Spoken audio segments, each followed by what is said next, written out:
సమానంగా ఉండాలి. ఒక అభివృద్ధి చేసుకుంటూ వెళ్ళిన ఇబ్బంది, రాష్ట్రానికి సంక్షేమం ఒకటే చేసిన ఇబ్బంది. సో ఖచ్చితంగా రెండు సమానంగా చేస్తేనే ఈ రాష్ట్రం బాగుంటుంది.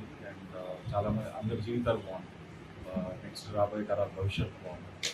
సో ఖచ్చితంగా మేనిఫెస్టో అమలు చేయగలుగుతారు తెలుగుదేశం పార్టీ. అంటే చాలా మంచి మేనిఫెస్టో ఇవ్వగలిగారు అన్ని వర్గాల వాళ్ళకి, అందరికీ సహాయం చేస్తారు. ఐదు ఐదు సంవత్సరాల్లో రాష్ట్రం చాలా వెనకబడిపోయింది.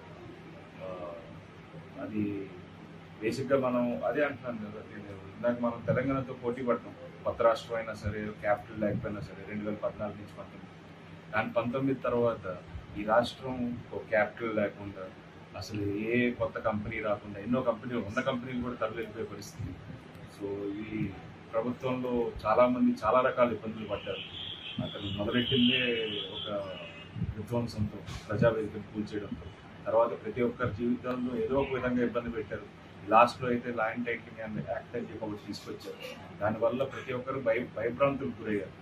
సో ఈ ప్రభుత్వంలో ఎవరూ ఆనందంగా లేరు. సో ఖచ్చితంగా ప్రజల్లో నేను శ్రీకాకుళం నుంచి తిరగడం జరుగుతుంది. సో ఖచ్చితంగా ప్రజల్లో మార్పు కావాలి. చంద్రబాబు గారు అయితేనే న్యాయం చేయగలుగుతారు, ఈ రాష్ట్రాన్ని అభివృద్ధి పదంలో తీసుకెళ్తారని నమ్ముతారు.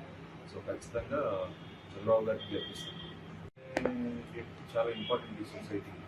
ఎందుకంటే ఇప్పుడు ప్రభుత్వంలో ఏదైనా తప్పులు జరిగినా, లేకపోతే ఏదైనా సరే ప్రశ్నించడానికి ఒక గొంతు ఉండాలి. సో ఖచ్చితంగా జర్నలిస్ట్ అనే అతని వల్ల సొసైటీ అనేది ఖచ్చితంగా ఒక సజావుగా సాగుతుంది. ఎందుకంటే ప్రశ్నించకపోతే ఎవరో ఇష్టరాజ్యం వాళ్ళది అయిపోతుంది. సో అండ్ ఈ పాత్ర పోషించడానికి చాలా ఆనందంగా ఉంది. ఒక మంచి మెసేజ్ కూడా ఉంటుంది సినిమా.